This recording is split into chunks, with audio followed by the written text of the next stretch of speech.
আমাদের বরুণার পরিবার এবং সাহেবুল্লাহ আফুদ্দুল রহমতুল্লাহ আলীর পরিবারের সাথে একটা সুসম্পর্ক দীর্ঘদিন যাবৎ বিদ্যমান।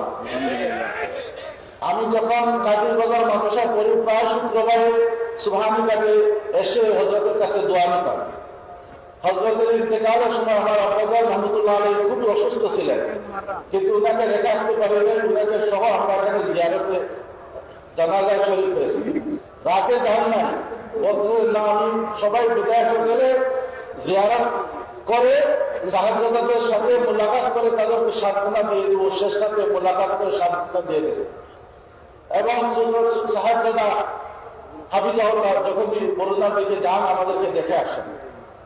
লন্ডনে আমি যে মসজিদে ইমামতি করি, হযরত সাহেবুল্লাহ আফুদ্দুল রহমতুল্লাহ আলাইহি গিয়ে জুমার খুতবা আমার মসজিদে দিয়েছেন। আমি সামান্য খেদমত করার তৌফিক হয়েছে।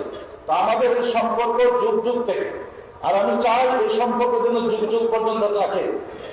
আমাদের সুযোগ সাহেবজাদা হাফিজাহুল্লাহ যখন নির্বাচন করেছে, আমরা বরুণার পরিবার সবাই ঐক্যবদ্ধভাবে হযরতের পাশে ছিলাম, পাশে আছে ইনশাআল্লাহ।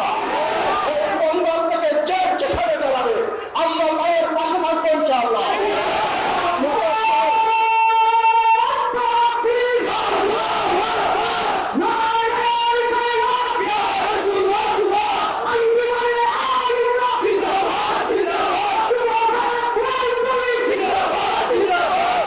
আমরা বড় আশা ভোগ্যতা নিয়ে আসছিলাম যে হয়তো সুযোগ সাহেবজাদা এবারও নির্বাচন করবেন।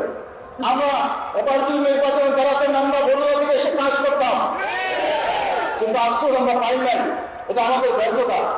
ইনশাআল্লাহ গত 16 বছর পরে আমরা নির্বাচনের একটা আওয়াজ পেয়েছি। আমি আপনাদের কাছে ভোট চাইবো না, দোয়া চাইবো।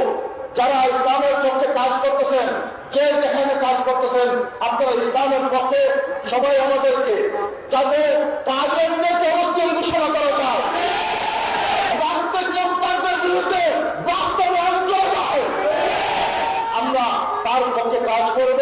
আল্লাহ আমাদেরকে তৌফিক দান করুন।